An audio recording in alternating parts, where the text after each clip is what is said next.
শুভ সকাল বন্ধুরা, একটা নতুন ভিডিও নিয়ে আমি চলে এসেছি।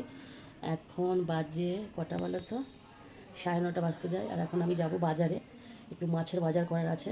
তো চলো, যদি পারি আজকে শেয়ার করব। আজকের বুধবার আছে, ভিড় আছে বাজারে।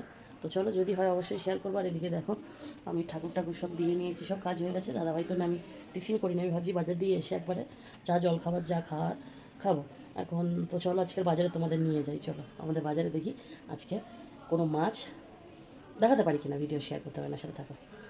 বন্ধুরা, বাড়ি থেকে তালা মেরে বেরিয়ে গেছি। এই আমাদের রাস্তা, রোদ দেখো, ওহো কী রোদ। আমাদের এখানে একটা মেলা বসে, ঠিক এই বর্ষাকালে, অনামুখ মেলা। হ্যাঁ, অনামুখ মেলা না, মানে ঠিক বর্ষাকালেই বসে। দাঁড়া, এই দেখো মেলার সামান আসছে, ঠিক আছে।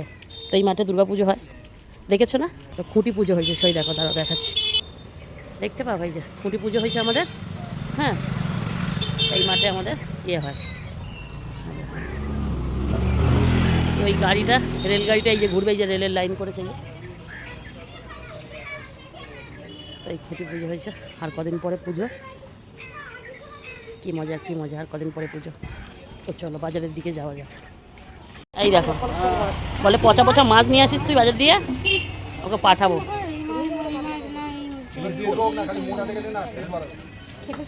এই ইলিশ কি দাম কমে না, সেই 700 থেকে যাবে, সব থেকে কম।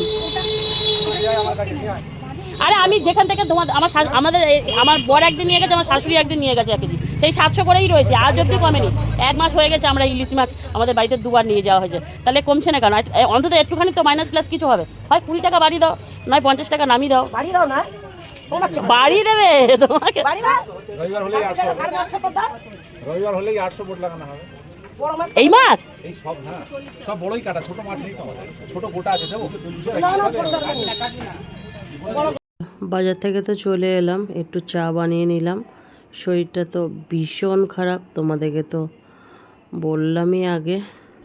শরীর যতই খারাপ থাক, বাড়ির কাজ তো তোমাদের করতেই হবে।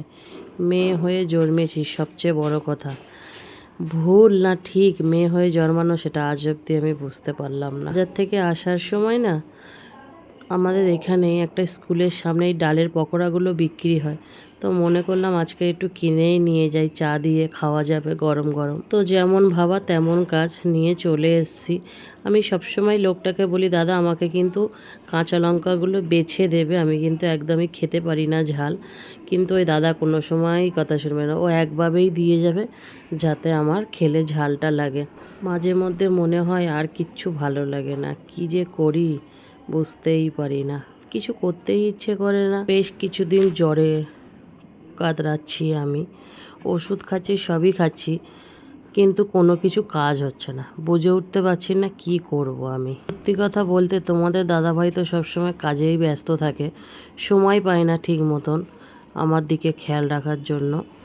আর এদিকে দেখো, ডালের ভাজাগুলো খেয়ে ঝাল লাগছে, আর আমি কি করছি দেখো।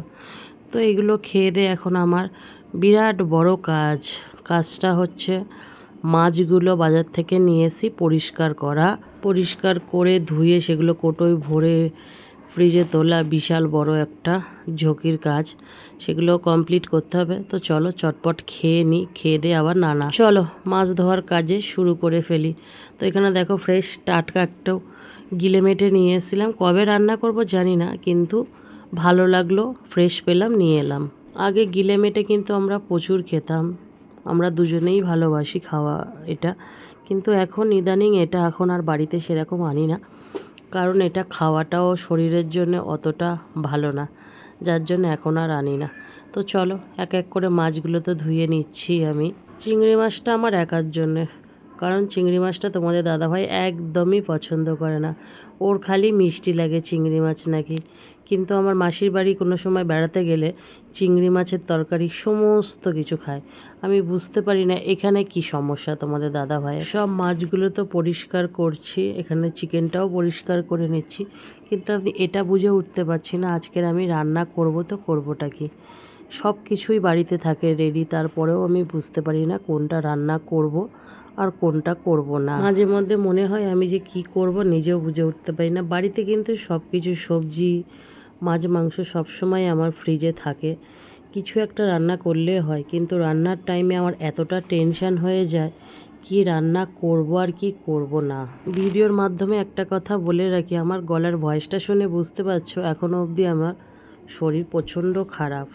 তো যাই হোক, দাদাভাইকে যদি আমি জিজ্ঞাসা করি কী রান্না করব, তোমার যেটা ভালো লাগে সেটা করো, বাস এই অবধি বলে দাদাভাই চুপ হয়ে যায়। এটা তো আমার রোজকারই সমস্যা, কি রান্না করব, কি খাবো না খাবো। আগে একরকম ছিল, যেখান থেকে তোমাদের দাদাভাইয়ের শরীরটা খারাপ সেখান থেকে অনেক কিছু চিন্তা করতে হয়।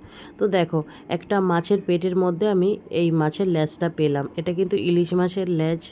আর সুরমাই মাছের পেটে এই যে মাছটা ধুলাম, এই মাছের মানে পেটের মধ্যে ছিল, ভাবা যায়। প্রায় আমার মাছ ধোয়া হয়ে এসছে, আর একটা মাছ ধুলে হয়ে যাবে। এটা হচ্ছে কাতলা মাছ, অনেক দিন পরে আবার কাতলা মাছ নিয়ে এসেছিলাম বাড়িতে, যদিও সচরাচর কাতলা মাছ এখন আর আনা হয় না।